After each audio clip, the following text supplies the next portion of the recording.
Hi guys, today I'm going to be showing you a tip for storing your carrier bags, because I think everyone has that one drawer that's absolutely overflowing with carrier bags that we swear we're going to take to the supermarket with us but always forget.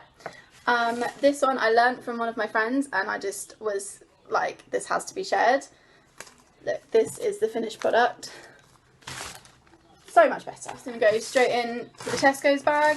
Lay it all nice and flat. Hopefully you can all see what I'm doing. I will show you step by step. First, fold it into 3. So it's nice like that, nice and neat. And then again, fold it in and in again to 3. Sort of the same width as the handles. Make sure they're both out.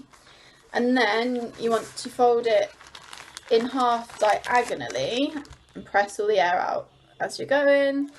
So that's like, got the triangle there, and then again to make it a little bit smaller, and this is the, are you ready? Make sure these are the right way and then pop it through like that, and that just keeps it all nice and secure. I'll do one I did earlier and the 2 I've just done now, and you can put them all in. You can leave one bag out and put them all in there. I don't know if you've got little tubs, anything. You could have it in a cute little mason jar to sort of make it a bit more aesthetically pleasing.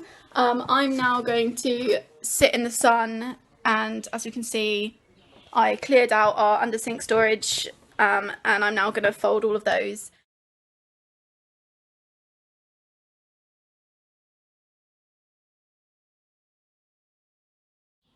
Right guys, so that is all of my bags folded, and as you can see the pile has considerably shrunk. So that's another tip from Bright and Beautiful Ipswich. If you have any tips either you want us to go through, or perhaps you've got something that you want to share with us, you can comment down below.